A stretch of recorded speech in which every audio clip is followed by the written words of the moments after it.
Hello दोस्तों, आज हम लोग एक्टिव और पैसिव सेंटेंसेस पढ़ने वाले हैं।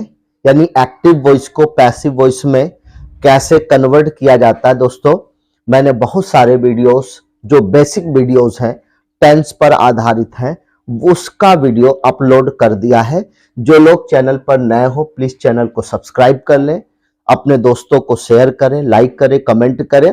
और जो भी उनकी रिक्वायरमेंट है या जिस भी परीक्षा की तैयारी कर रहे हैं, प्लीज उनसे मेरा हम्बल रिक्वेस्ट है कि वो कमेंट करके बताएं, ताकि उनके नीड के हिसाब से उनको वीडियो अपलोड कर दिया जाए और इसका बेनिफिट ले। तो दोस्तों, टेंस वाइज तो हो गया है। अब हम लोगों ने स्टार्ट किया है एक्टिव से पैसिव वॉइस सेंटेंस को कैसे चेंज किया जाएगा। लेकिन किस टाइप का सेंटेंस होगा? Imperative sentences. यानी इंपैरेटिव सेंटेंसेस होता क्या है और इसको एक्टिव से पैसिव वॉइस में कैसे कन्वर्ट करते हैं, चलिए कुछ बेसिक और इंपॉर्टेंट बातें समझने की कोशिश करते हैं।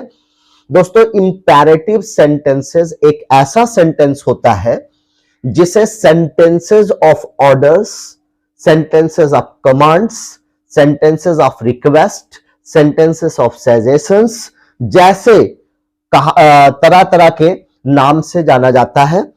यानी कि वो सेंटेंस जिसे हम इंपैरेटिव सेंटेंस कहते हैं। दोस्तों, बेसिक बातें क्या जाननी जरूरी होती है कि उसको देखकर कैसे हम आइडेंटिफाई करेंगे, कैसे पहचानेंगे कि यह सेंटेंस हमारा इंपैरेटिव सेंटेंस है, तो उसे हम एक्टिव से पैसिव वॉइस में कन्वर्ट कर पाएंगे। तो ऐसा सेंटेंस दोस्तों जिसमें ऑर्डर दिया गया हो, ऑर्डर यानी जिसमें आदेश दिया गया हो, आज्ञा दी जाती है कोई काम करने के लिए या करवाने के लिए। फिर उसके बाद कमांड्स, उसी से रेलिवेंट ये भी वर्ड है दोस्तों। कमांड का मतलब और ऑर्डर का मतलब लगभग सेम ही होता है। कमांड यानी किसी को निर्देश देना, किसी को कमांड करना यानी किसी को ऑर्डर देना। या फिर रिक्वेस्ट यानी कोई ऐसा सेंटेंस जिसमें किसी काम को करने या करवाने के लिए क्या किया गया होगा? रिक्वेस्ट किया गया होगा, निवेदन किया गया होगा, प्रार्थना की गई होगी, रिक्वेस्ट किया गया होगा। या फिर जिसमें सजेशन दिया गया होगा, प्रपोज किया गया होगा, किसी काम को करने के लिए सुझाव दिया गया होगा, सजेशन दिया गया होगा। ये इस तरह की अगर कोई बातें पाई जाती हैं दोस्तों, तो उस सेंटेंस को इंपैरेटिव सेंटेंस कहते हैं। आई hope you got my point. एक अच्छा एग्जाम्पल आप देखिए दोस्तों, यहां जितने भी सेंटेंसेस यहां आपके सामने लिखे गए हैं, as a example, shut the door, क्या बोला जा रहा है? शट द डोर, दरवाजा बंद कर दो। क्या बोला जा रहा है? शट द डोर, दरवाजा बंद कर दो। जैसे कहा गया ओपन द डोर, दरवाजा खोलो। शट द डोर, दरवाजा बंद कर दो।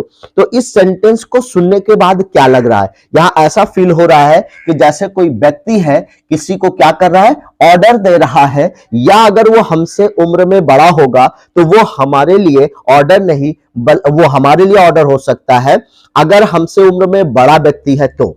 लेकिन अगर कोई छोटा व्यक्ति है दोस्तों, तो छोटा व्यक्ति किसी काम को अगर करने के लिए कहता है कि यह मेरा काम किया जाए, तो दोस्तों वो जनरली क्या होता है? वो रिक्वेस्ट करता है, वो निवेदन करता है। जैसे कहा गया शट द डोर, अगर कोई बड़ा आदमी कह रहा है, उम्र में बड़ा है, एल्डर है, तो हम क्या समझेंगे कि वो मुझे ऑर्डर दे रहा है। लेकिन अगर कोई छोटा व्यक्ति उम्र में है, यंगर पर्सन है, तो वहां पर शट द डोर अगर वो कह रहा है, इसका मतलब वो मुझसे क्या कर रहा है? मुझसे रिक्वेस्ट कर रहा है, मुझसे निवेदन कर रहा है कि दरवाजा बंद कर दो या दरवाजा खोल दो।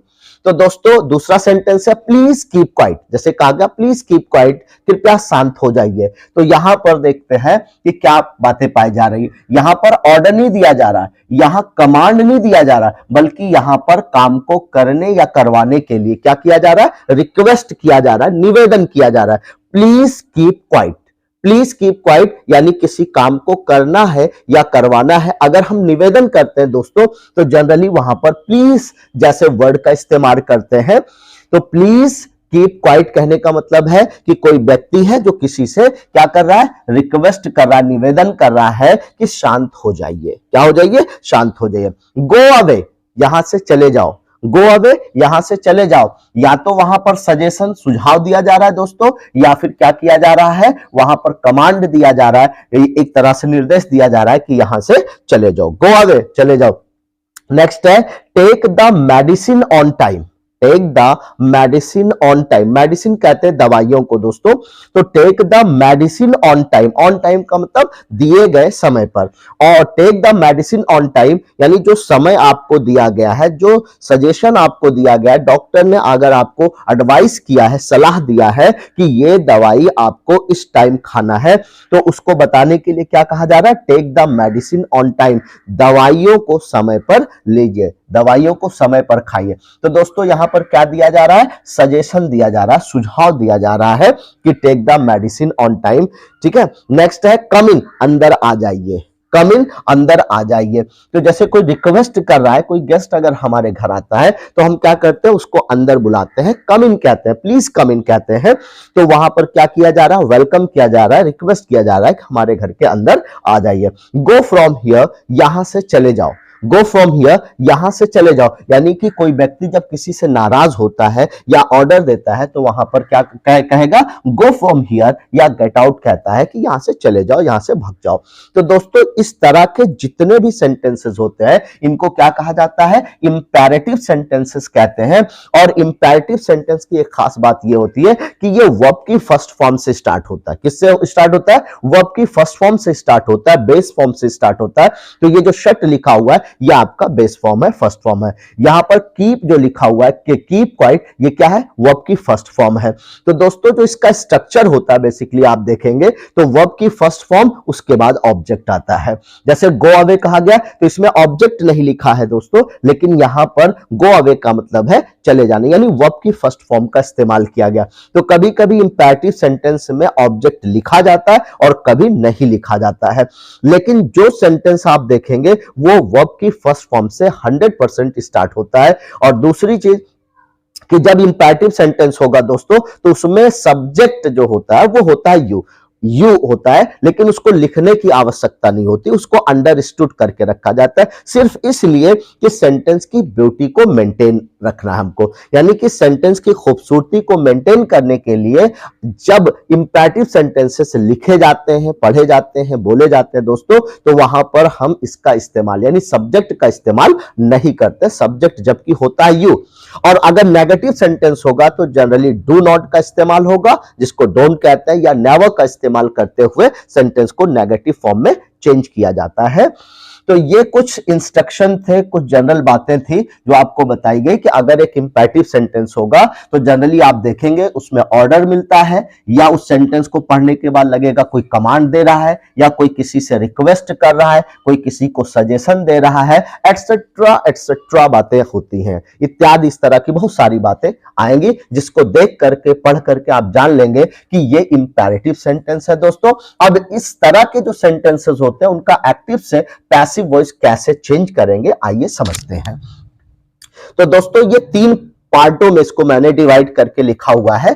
पहला पॉइंट आपको ये समझना है कि देखिए जब इंपैरेटिव सेंटेंसेस होते हैं जिसमें ऑब्जेक्ट आता है, यानी विद ऑब्जेक्ट लिखा हुआ है, यानी अगर आपको ऐसा लग रहा है कि दिए गए सेंटेंस में वर्ब की फर्स्ट फॉर्म के साथ ऑब्जेक्ट भी दिया, जैसे पहला ये सेंटेंस देखिए लिखा हुआ शट द डोर, क्या लिखा है, शट द डोर, शट क्या है, वर्ब की फर्स्ट फॉर्म है, और द डोर जो लिखा हुआ है ये क्या है, ऑब्जेक्ट है, यानी वर्ब की फर्स्ट फॉर्म के साथ ऑब्जेक्ट दिया गया। तो अगर विद ऑब्जेक्ट हो सेंटेंस, यानी इंपैरेटिव सेंटेंसेस में ऑब्जेक्ट अगर दिया गया है तो उसको कैसे पैसिव में चेंज करेंगे दोस्तों, सबसे पहले आपको लेट लिखना होगा। क्या लिखेंगे, लेट का इस्तेमाल करेंगे, उसके बाद ऑब्जेक्ट लिखेंगे, पहले लेट लिखेंगे, फिर उसके बाद ऑब्जेक्ट लिखेंगे, फिर उसके बाद बी लगाना होगा। क्या लगाना होगा, बी लगाना होगा, और मेन वर्ब की कौन सी फॉर्म लिखेंगे, थर्ड फॉर्म लिखेंगे। जनरली आप देखते होंगे जितने भी सेंटेंसेस आप एक्टिव से पैसिव में कन्वर्ट करना सीखते हैं वहां पर हमेशा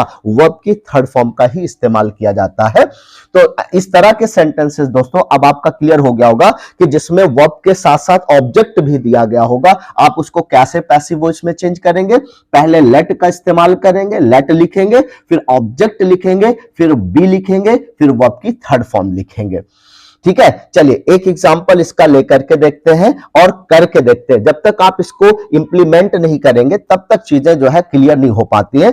तो चलिए क्लियर करते हैं दोस्तों। जैसे लिखा हुआ एग्जांपल है आपका, लॉक द गेट। क्या बोला जा रहा है? लॉक द गेट, गेट को लॉक कर दो। तो लॉक क्या है? यहां पर लॉक एक एक्शन वर्ड है, एक वर्ब है, और ये जो द गेट लिखा हुआ ये क्या है? ऑब्जेक्ट है। यानी वर्ब की फर्स्ट फॉर्म है, उसके बाद क्या लिखा हुआ है? ऑब्जेक्ट लिखा हुआ है। अब आप देख सकते हैं कि पहला वाला स्ट्रक्चर यहां फॉलो होगा, यानी विद ऑब्जेक्ट लिखा है, यानी ऐसा इंपेरेटिव सेंटेंस जिसमें वर्ब की फर्स्ट फॉर्म के साथ क्या लिखा हो? ऑब्जेक्ट भी आया हो। विद ऑब्जेक्ट लिखा है यानी ऑब्जेक्ट आता है, उसको कैसे चेंज करते हैं? सबसे पहला काम करें, इसे दो तरीके से चेंज करेंगे दोस्तों। पहला हम लेट यूज करेंगे, तो यहां पर लेट लिख दिया गया, यानी कि लॉक द गेट को एक्टिव से जब पैसिव में चेंज करेंगे, पहले क्या लिखना होगा? पहले लेट लिखना होगा। आपने लेट लिख दिया, फिर उसके बाद ऑब्जेक्ट आना चाहिए। ऑब्जेक्ट यहां पर क्या है? The gate. द गेट आपका ऑब्जेक्ट हो गया।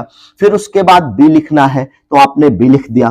फिर जो मेन वर्ब है उसकी कौन सी फॉर्म आएगी? थर्ड फॉर्म आएगी। तो दोस्तों यहां पर इंपेरेटिव सेंटेंस में फर्स्ट फॉर्म होती है, यानी बेस फॉर्म होती है, लेकिन जब आप इसको पैसिव में कन्वर्ट करेंगे तो लॉक का थर्ड फॉर्म क्या हो जाएगा? लॉक्ड हो जाएगा। यहां क्या लिखा हुआ है? लॉक्ड लिखा हुआ है। तो सेंटेंस आपका था लॉक द गेट, और पैसिव वॉइस में क्या कन्वर्ट करने पर आया? Let the gate be locked. Let the gate be locked. I hope you got my point. Next sentence दोस्तों, सेंटेंस यही है। अब इसे दूसरे तरीके से कैसे कन्वर्ट किया जा सकता है? दूसरा तरीका दोस्तों क्या है कि कभी कभी विद ऑब्जेक्ट आएगा और कभी कभी विदाउट ऑब्जेक्ट आएगा। कभी कभी विद ऑब्जेक्ट आता है, कभी कभी विदाउट ऑब्जेक्ट आता है।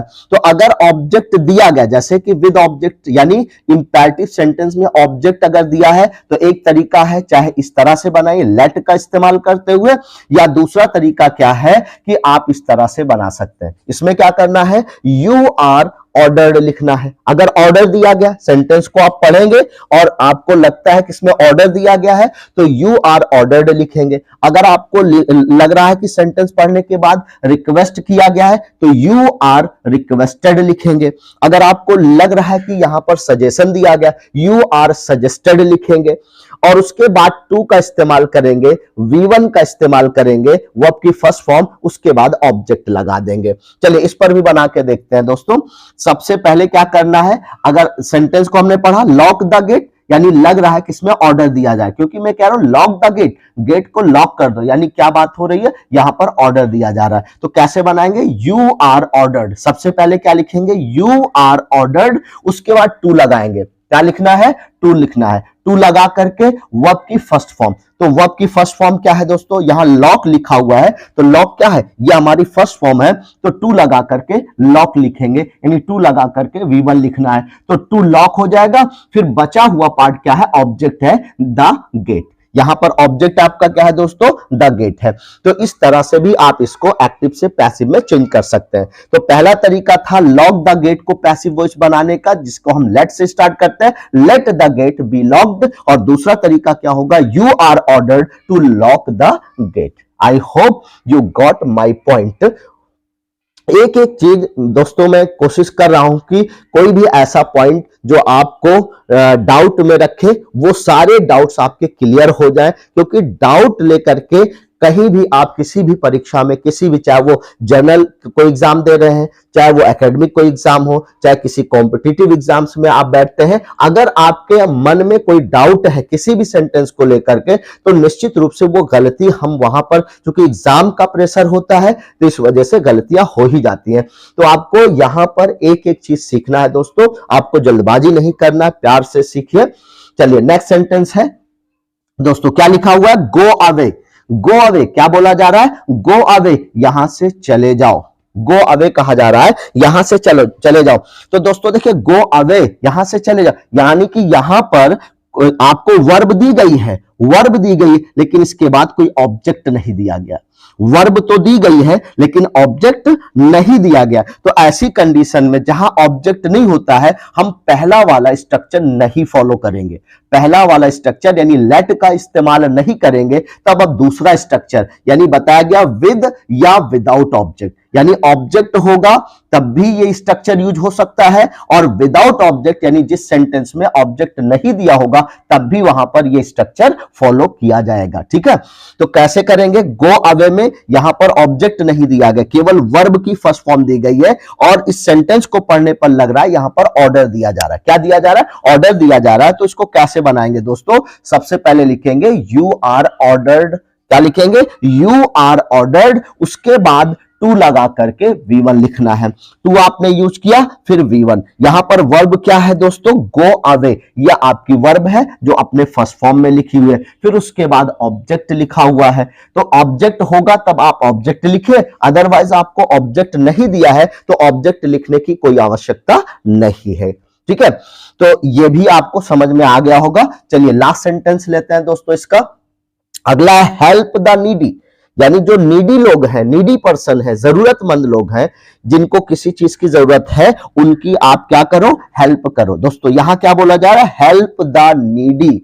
जो नीडी पर्सन है, जो जरूरतमंद है, उनको आप क्या करो? उनकी मदद करो। तो दोस्तों आप इस सेंटेंस को देख करके क्या गेस लगा रहे हैं? आपको लग रहा है कि यहां पर सजेशन दिया जा रहा है कि नहीं दिया जा रहा? बिल्कुल दिया जा रहा है, क्योंकि यहां पर सजेशन की बात हो रही है, यहां पर ऑर्डर नहीं दिया जा रहा है। कहा जा रहा है हेल्प द नीडी, जो नीडी लोग हैं उनकी हेल्प करो। यानी कि जैसे मेरे पेरेंट्स हैं, मुझे बताते हैं help the needy, help the poor. ठीक है, जो जरूरतमंद है, जो गरीब लोग हैं, उनकी मदद करो। तो पेरेंट्स मुझे क्या दे रहे हैं? मुझे एडवाइस दे रहे हैं, मुझे सजेशन दे रहे हैं, मुझे सुझाव दे रहे हैं। तो जहां पर सजेशन या सुझाव हो और वहां पर वर्ब की फर्स्ट फॉर्म हो और साथ साथ ऑब्जेक्ट भी दिया गया हो, तो बेहतर यह होगा कि आप यहां पर तीसरा वाला स्ट्रक्चर यूज करें। देखिए जैसे लिखा हो, तीसरा स्ट्रक्चर कहां यूज करते हैं दोस्तों? माइल्ड या मॉरल सजेशन। जहां पर माइल्ड सजेशन हो, यानी हल्का फुल्का भी सजेशन दिया हो, या फिर मॉरल सजेशन दिया हो, कोई नैतिक बातें बताई जा रही हो, नैतिकता वाली बातें हो, तो वहां पर हमेशा शुड बी का यूज करते हुए सेंटेंस को एक्टिव से पैसिव में चेंज करेंगे। तो इसका स्ट्रक्चर क्या होगा? सबसे पहले ऑब्जेक्ट इसमें लिखा जाता है, उसके बाद शुड बी का प्रयोग करेंगे। किसका यूज करेंगे? शुड बी का यूज करेंगे। फिर मेन वर्ब की थर्ड फॉर्म लगाएंगे, फिर बाय लगा करके सब्जेक्ट लिखेंगे। स्ट्रक्चर आप फिर से समझिए दोस्तों, क्या करना है? जहां पर आपको माइल्ड सजेशन या मॉरल सजेशन दिया गया हो, यानी कोई नैतिकता की बातें बताई जाए, कोई सुझाव दिया जाए, कोई बड़ा है आपसे, हमसे, और वो सुझाव दे रहा है, सजेशन दे रहा है, तो ऐसी कंडीशन में हमें क्या करना है? ये वाला स्ट्रक्चर फॉलो करना। इसमें सबसे पहले हमें क्या लिखना होगा? ऑब्जेक्ट, उसके बाद शुड बी का यूज करेंगे, फिर third form of the main verb, फिर बाय का यूज करेंगे, फिर सब्जेक्ट लगाएंगे। तो चलिए हेल्प द पुअर में ये हेल्प क्या है दोस्तों? मेन वर्ब की फर्स्ट फॉर्म है। द नीडी क्या है? ये हमारा ऑब्जेक्ट है। तो कैसे करेंगे? पहले लिखेंगे ऑब्जेक्ट, तो ऑब्जेक्ट क्या है? The needy. तो द नीडी आपका ऑब्जेक्ट हो जाएगा। उसके बाद क्या लिखना है? Should be. तो यहां पर आपने लिख दिया शुड बी, उसके बाद मेन वर्ब की थर्ड फॉर्म। मेन वर्ब की थर्ड फॉर्म क्या लिखा आपने? हेल्प की थर्ड फॉर्म हेल्प्ड होती है, तो हेल्प्ड आपने लिख दिया। हेल्प द नीडी का क्या बन गया? The needy should be helped. अब दोस्तों देखिए यहां पर आपका सब्जेक्ट नहीं लिखा है, हालांकि सब्जेक्ट जो सेंटेंस होते हैं, इंपैरेटिव सेंटेंसेस होते हैं, उसका सब्जेक्ट होता है यू। सब्जेक्ट क्या होगा? यू होगा, लेकिन यू को लिखा नहीं जाता ताकि सेंटेंस की ब्यूटी मेंटेन रहे। सेंटेंस की जो खूबसूरती है इंपैरेटिव सेंटेंस में, वो यही है कि सब्जेक्ट को अंडरस्टूड रखा जाए, छुपा करके रखा जाए, उसको लिखा ना जाए। तो दोस्तों यहां पर जब सब्जेक्ट हमारा नहीं है तो बाई लगा करके सब्जेक्ट लिखने की कोई नीड नहीं है, कोई जरूरत नहीं है। अगर सब्जेक्ट यहां पर लिखा हो तो आप बाई लगा करके यू लिख सकते हैं। अगर आप यहां पर बाय लगा के यू लिख देंगे, गलत नहीं होगा, लेकिन सेंटेंस की जो खूबसूरती है वो थोड़ी सी डिस्ट्रॉय हो जाएगी। तो हमें क्या करना है? सेंटेंस की खूबसूरती भी मेंटेन रहे, हमारा लॉजिक भी सही रहे, हमारा ग्रामेटिकल पॉइंट भी सही रहे। इसलिए आप इस तरह के सेंटेंस जहां पर क्या दिया गया हो, माइल्ड हो या मॉरल सजेशन दिया गया हो, सुझाव दिया गया हो, वहां शुड भी लगा करके हमें यूज करना चाहिए, एक्टिव से पैसिव बनाना है। तो हेल्प द नीडी का क्या बनेगा दोस्तों? The needy should be helped हो जाएगा। तो आई होप कि मैंने जितने भी पॉइंट्स आपको बताए एक एक पॉइंट आपका समझ में आ गया होगा।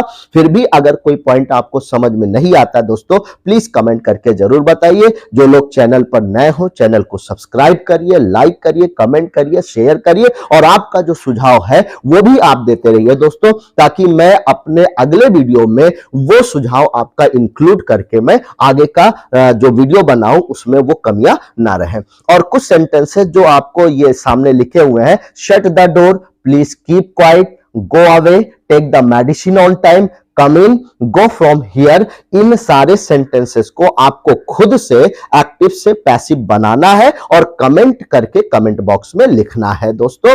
तो आज का वीडियो बस यहीं पर हम बाइंड अप करते हैं। Thank you so much.